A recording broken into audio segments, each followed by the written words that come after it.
मैं उपदेश देने नहीं, अपितु तुम्हें तुम्हारी भूल बताने आती हूँ पुत्री।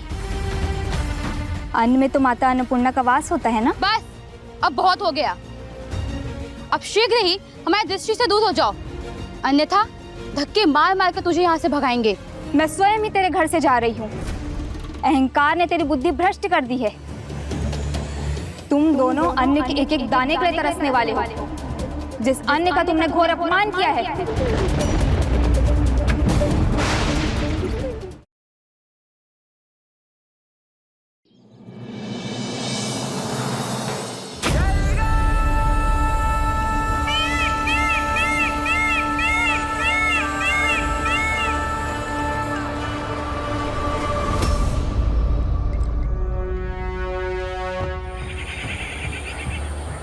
प्रभु, ये अचानक हमारे सर के ऊपर चील क्यों मर्दाने लगा है?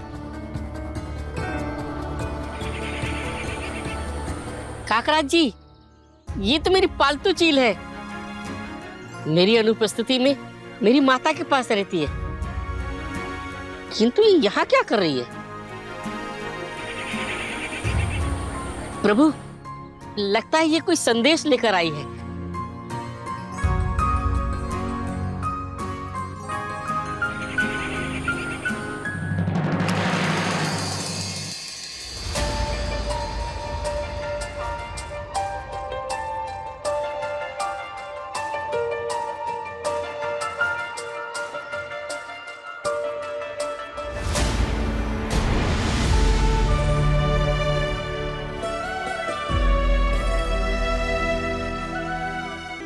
क्या हुआ लघु मुखा जी? संदेशा पढ़ते ही आपके मुख पर ये उदासी कैसी? प्रभु, मेरी माता का देहांत हो गया है प्रभु। इस संदेश में यही लिखा है, मेरी माँ मुझसे बहुत प्रेम करती थी प्रभु, और अब वो इस संसार से हमेशा के लिए चली गई प्रभु।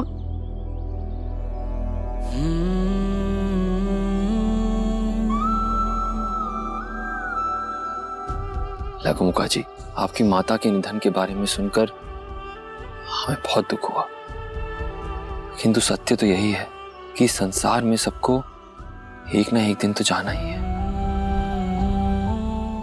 आप दुखी मत होइए। अपनी माता के अंतिम विदाई के लिए आप शीघ्र जाइए। प्रभु, अब मुझे जाना होगा प्रभु, क्योंकि मैं अपनी माता का एकमात्र पुत्र हूं प्रभु। हाँ लघु मुखा जी, आप अपना ध्यान रखिएगा। हम आपसे शीघ्र ही मिलेंगे। जी काकराज जी।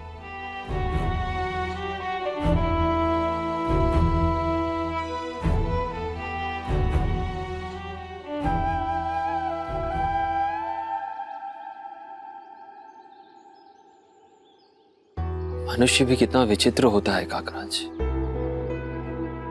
वो अपने परिजनों के पैदा होने पर उत्सव तो मना लेता है, किंतु उनकी मृत्यु को कभी अपना नहीं पाता, जबकि दोनों ही ईश्वर की ही देन है। हाँ प्रभु, आपने सत्य कहा। मनुष्य जन्म में तो खुशी मनाता है, किंतु मृत्यु के बाद दुखी हो जाता है।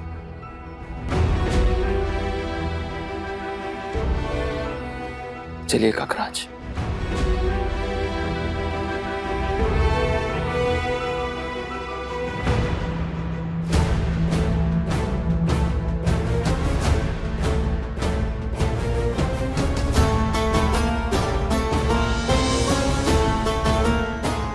प्रभु, घोर आश्चर्य! वस्तु और आभूषण से तो धनवान प्रतीत हो रहे हैं, किंतु ये पत्ते क्यों खा रहे हैं?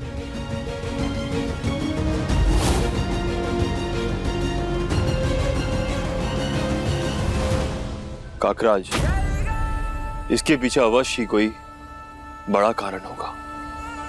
आइए, इन्हीं से पूछते हैं। जी प्रभु।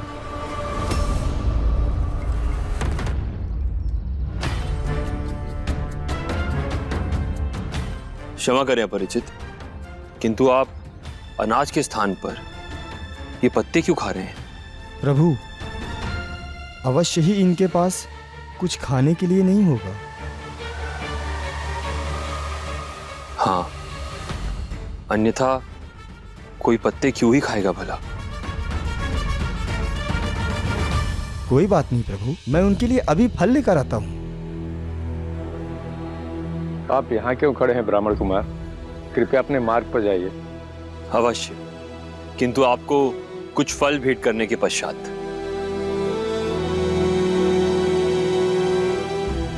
हमें फल की कोई आवश्यकता नहीं है ब्राह्मण कुमार। आप कष्ट मत कीजिए और अपना कार्य कीजिए। यदि आवश्यकता नहीं है तो आप ये पत्ते क्यों खा रही हैं? ये हमारी अपनी इच्छा है ब्राह्मण कुमार, हम कुछ भी खाएं। क्षमा करें, किंतु आप जो ग्रहण कर रहे हैं वो मनुष्य के लिए नहीं, पशुओं के लिए है। आपको देखकर ये प्रतीत होता है कि आपके पास धन तो है, किंतु आप भोजन नहीं जुटा पा रहे हैं। किंतु आप चिंता मत कीजिए, हम आपको भोजन देंगे। प्रभु, लीजिए, कुछ फल ग्रहण कर लीजिए। कृपया संकोच मत कीजिए। जब तक आप दोनों ये फल नहीं खाएंगे, हमारे प्रभु आपको छोड़ने वाले नहीं हैं। अगर आपका यही हट है तो लाइए, दीजिए।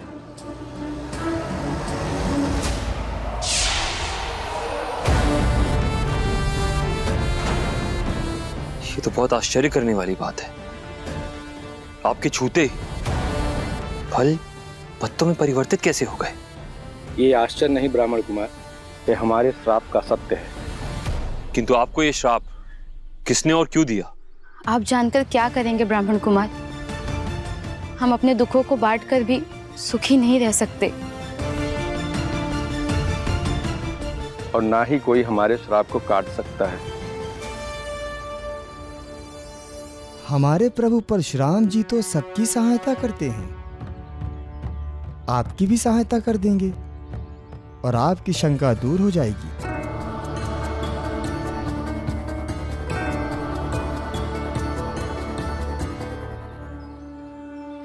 परशुराम, हमने आपके बारे में बहुत सुना है प्रभु। यदि प्रभु महादेव ने चाहा तो आपके संकट का निदान अवश्य हो जाएगा। किंतु कृपया मुझे बताइए कि आप दोनों के साथ ये विचित्र घटना कब, क्यों और कैसे हुई? हे दूसरों के दुखों को दूर करने वाले परशुराम, हम आपको अपने दुख अवश्य बताएंगे। आइए आइए आइए प्रभु, विराजिए।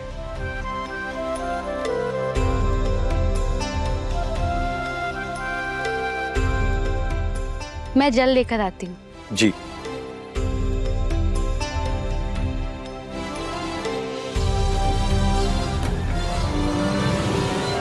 जल लीजिए प्रभु। अरे नहीं नहीं, जल पहले आप मुझे दीजिए। प्रभु, पता नहीं जल देखते ही मुझे प्यास क्यों लगने लगती है। जी काकराज, आप ग्रहण कर लीजिए।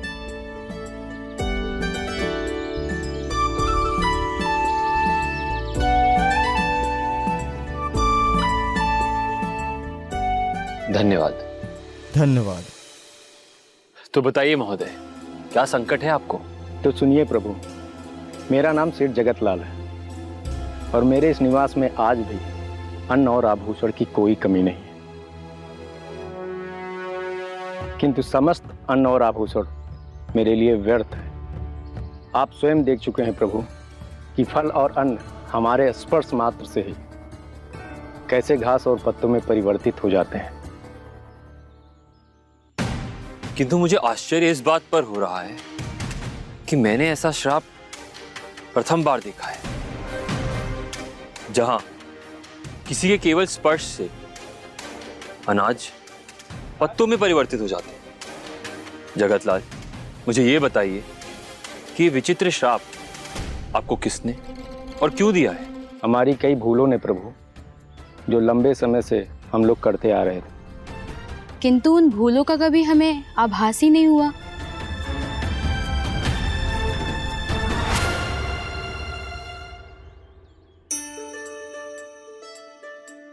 इतने सारे अन्न का भंडार है हमारे पास, फिर आज कौन सा अन्न का भोजन बनाऊं जिससे कि स्वामी प्रसन्न हो जाएं।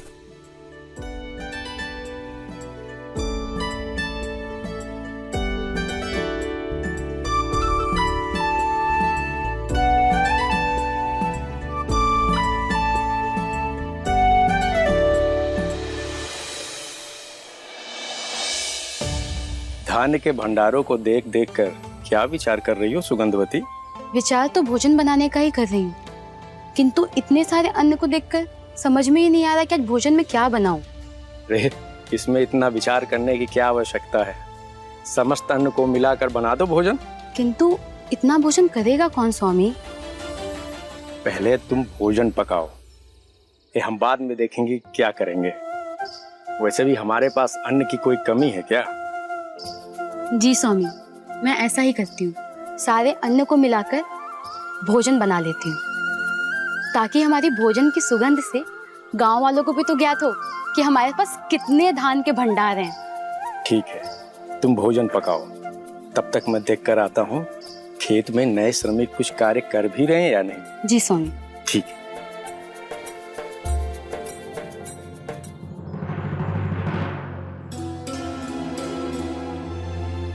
पुत्र, तनिक भोजन दे दो, बहुत भूख लगी। सूर्यदेव भी अच्छे से निकलते नहीं, उसके पहले आप लोग कटोरा लेकर निकल पड़ते हैं। जाइए, अभी भोजन नहीं पका है। क्या बात है?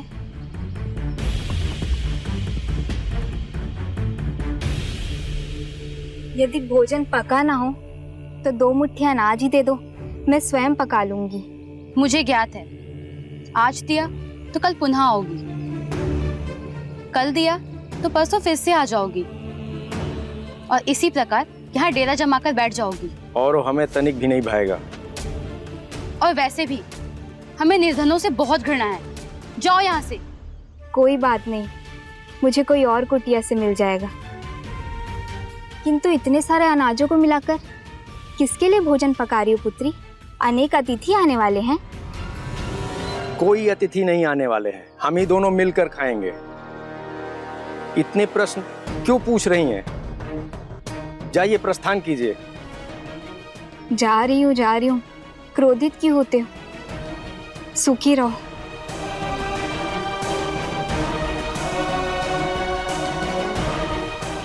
अच्छा, मैं निकलता हूँ।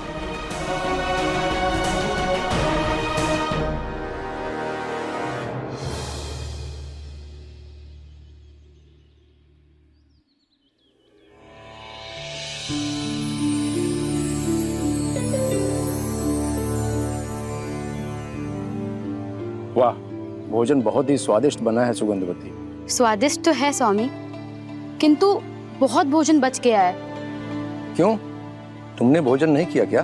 2 बार खाना खा चुकी हूँ, किंतु अभी भी खाना बहुत सारा बचा हुआ है। इसमें चिंता करने की कौन सी बात है? डाल दो आंगन के बाहर। हमारे पास अन्न की कोई कमी है क्या? जी स्वामी, वो तो है।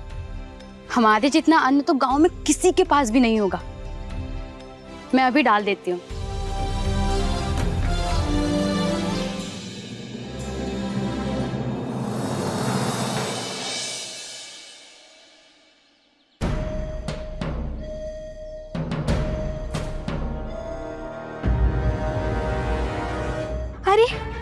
अरे ये क्या किया तुमने? इतना सारा भोजन नष्ट कर दिया। हम नष्ट करें या पेट भरें, तुम्हें इससे क्या? क्या लेने आई हो यहाँ? मैं कुछ लेने नहीं, अपितु समझाने आई हूँ कि अन्न का दुरुपयोग करना अच्छी बात नहीं। यदि ये भोजन किसी निर्धन के पेट में जाता तो उसकी भूख शांत हो जाती, किंतु जूठन होकर भूमि में गिर चुका भोजन अब किसी के भी कार्य का नहीं है। इससे माता धान्य लक्ष्मी रुष्ट हो जाती हैं। अच्छा, तो अब तुम हमें उपदेश दोगी? यदि माता धान्य लक्ष्मी को इतना ही मानती हो तो वो तुम्हें भोजन क्यों नहीं दे देती? क्यों तुम अनाज के लिए इधर उधर की ठोकरें खाते फिर रही हो? बड़ी आई, माता धान लक्ष्मी की भक्तन, हमें किसी को पसंद करने की आवश्यकता नहीं है। चली जाओ यहाँ से। मैं जा रही हूँ पुत्री, किंतु मैंने जो कहा उसे सदा स्मरण रखना। यदि माता धान लक्ष्मी रूठ गई तो तुम अन्न के दाने दाने के लिए तरस जाओगी। लगता है तू जूठन खाए बिना शांत नहीं होने वाली है। तेरा लोभ तुझे बार बार यहाँ लेकर आ रहा है। ले।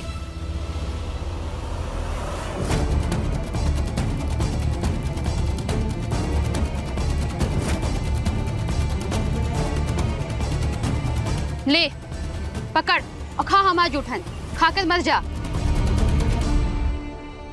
मेरी ही वस्तु, भला मुझे लेने में कौन सी लाज?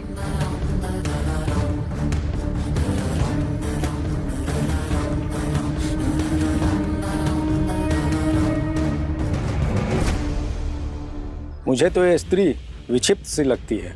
यदि ये स्त्री मुझे पुनः इस गांव में दिख गई ना तो मैं इसे धक्के मार के निकलवाऊंगी। तिरस्कृत होकर वो स्त्री चली गई और हम लोग निश्चिंत होकर सो गए। सवेरे उठ के मैंने भोजन बनाया, बचे हुए भोजन को रात्रि के भांति पुनः फेंक दिया। अर्थात उस महिला की सीख का आप दोनों पर तनिक भी प्रभाव नहीं पड़ा? पड़ता भी कैसे प्रभु, क्योंकि ना जाने हमारे नेत्रों पर धन के अहंकार का पर्दा कैसे पड़ गया था। अहंकार ही सबसे बड़ा विनाशक होता है, क्योंकि स्वयं अहंकार ही अहंकारी पर प्रहार करता है। फिर क्या हुआ? फिर हम दोनों भोजन करने के पश्चात शीत से बचने के लिए नया उपाय करने लगे। गर्मी प्राप्त करने के लिए हम लोगों ने वस्त्रों के स्थान पर अनाज का उपयोग किया। तब हमें ज्ञात हुआ कि वो स्त्री कौन थी।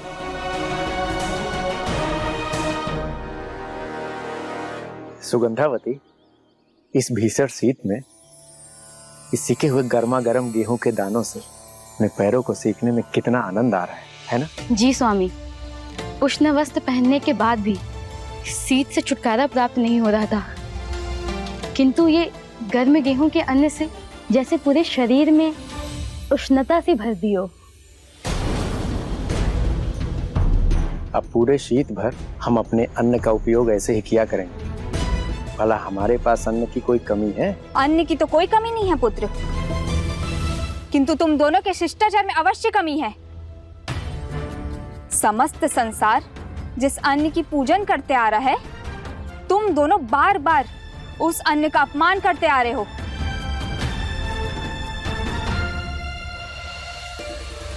तो पुनः उपदेश देने आ गई? प्रतीत होता है तुम्हें स्वयं अपमानित होने की लत है, तभी तो बार बार अन्य का विषय में उपदेश देने आ जाती हो।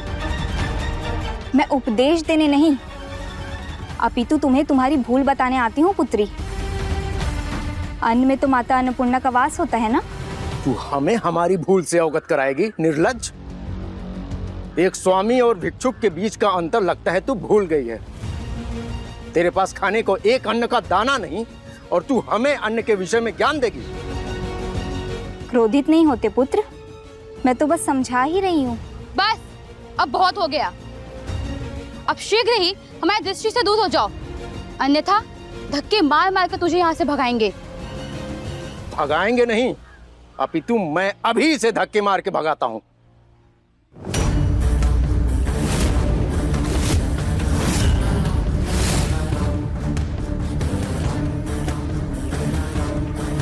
तू क्या मुझे भगाएगा मूर्ख? मैं स्वयं ही तेरे घर से जा रही हूँ। मैंने तुझे इतनी बार समझाया, किंतु प्रतीत होता है अहंकार ने तेरी बुद्धि भ्रष्ट कर दी है। तुम दोनों अन्न के एक एक दाने के लिए तरसने वाले हो, जिस अन्न का तुमने घोर अपमान किया है।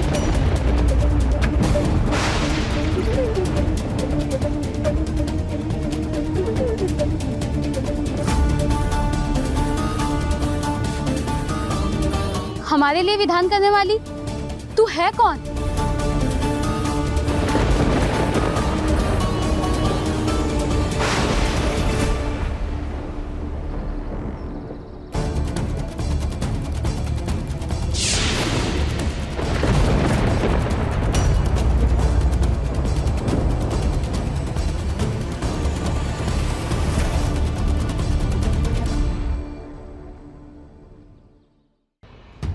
कौन हो तुम? मैं हूँ देवी धान्य लक्ष्मी, जो सबके घरों में अन्न की वर्षा करती हैं। किंतु तुम दोनों के अभद्र व्यवहार के कारण तुम्हारे घर में अन्न की वर्षा नहीं, अपितु अन्न का अकाल पड़ने वाला है।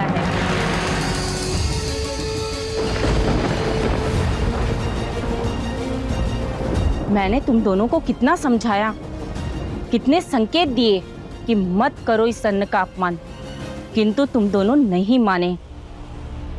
मेरे साथ भी एक पशु की भांति अभद्र व्यवहार करते रहे। किंतु अब तुम दोनों को मेरा ये श्राप भोगना ही होगा। आज से तुम दोनों जिस भी अन्न पर हाथ रखोगे वो घास पत्ते बन जाएंगे और वो ही तुम दोनों का भोजन होगा।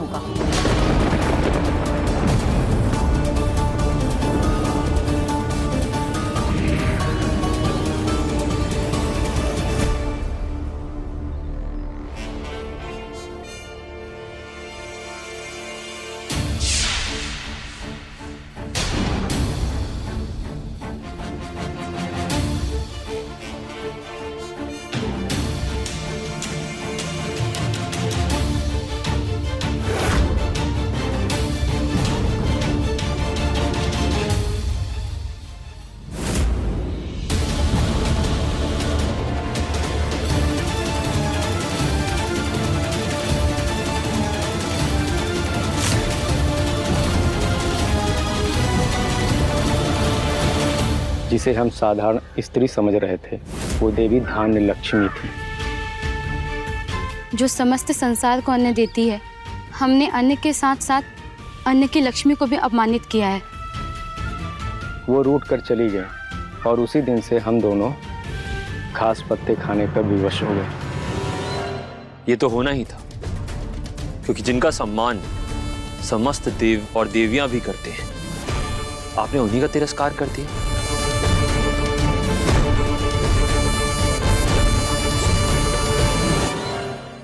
उस भूल का हमने बहुत दंड भुगत लिया है प्रभु। अब हम प्रायश्चित करना चाहते हैं। प्रभु, कोई ऐसा उपाय बताइए ना, ये घास पत्तों की जगह अन्न का भोजन कर सकें प्रभु।